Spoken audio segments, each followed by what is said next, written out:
AP photo, Mark Humphrey Nevada guard Hallice Cooke, 13, and forward Elijah Foster, 12, celebrate at the end of the second half of a second-round game against Cincinnati, in the NCAA college basketball tournament in Nashville, Tennessee, Sunday, March 18, 2018. Nevada defeated Cincinnati 75-73. By Jeff Grammer, Albuquerque Journal, Wednesday, March 21, 2018, 2 a.m. For the strength of the pack is the wolf, and the strength of the wolf is the pack. Before every home basketball game in the Lawler Event Center in Reno, the words of Rudyard Kipling's The Law of the Wolves, from 1894 are recited over the arena's public address system as part of pre-game introductions. In January and February, opposing Mountain West teams pay little attention to the pre-game ritual. This March, however, athletic directors and coaches across the league are more than happy to start pulling for the strength of UNR to continue its run through the NCAA tournament for one simple reason: every school in the league is seeing its revenue stream over the next 6 years grow with each UNR victory. The NCAA's annual revenue distribution model to its member universities comes from the multi-billion-dollar deal Turner Sports and the NCAA have for broadcast rights to March Madness. In 2010, the two parties agreed to a 14-year, $11 billion deal that has since been extended by 8 years and an additional $8.8 billion through the 2032 NCAA tournament. Here's how it works: each of the NCAA's 32 Division I conferences get a check each April based on how many games their teams actually play in during the Big Dance. It's an appearance fee, of sorts, that the NCAA calls units, 1 unit for every game played in, with the exception of the national title game, and with the exception of teams who win in the first 4 games, they do not get a second unit to play in the first round of action. The unit price this year is $273,000, and, essentially, every game a team appears in equals 1 unit for the league it represents, paid out over 6 years.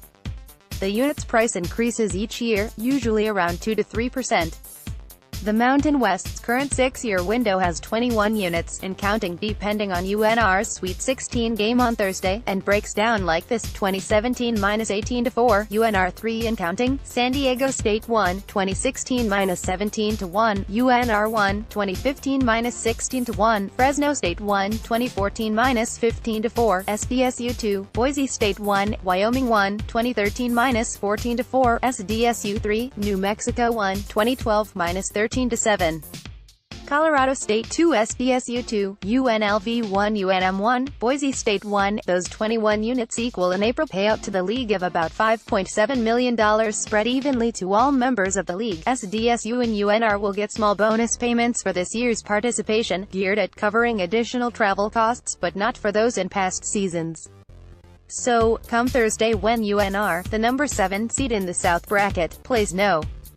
11 Loyola Chicago, Mountain West ADs across the West, whether they admit it publicly or not, will certainly be cheering for the team that rolled to the past 2 league titles, because their success in the Big Dance strengthens the entire MWC pack.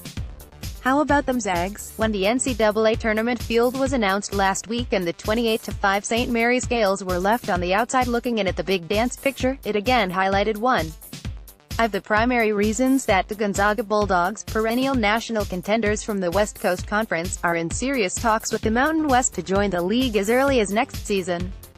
The Zags, also in this week's Sweet 16, have expressed frustration with being the only wage earner, if you will, in a conference that hasn't shown much commitment top to bottom to invest in basketball and get programs to the NCAA tournament.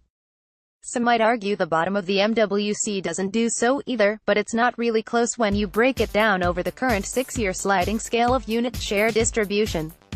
In the current 6-year scale, the MWC has had 8 teams compile 21 unit shares, including the high water mark of 2013 when 5 of the league's then 9-member makeup made the Big Dance. The West Coast Conference has 25 unit shares in that time, but 19 have come from Gonzaga. Only 2 other WCC teams earned a total of 6 units in that time, St. Mary's 4 and 2 from BYU.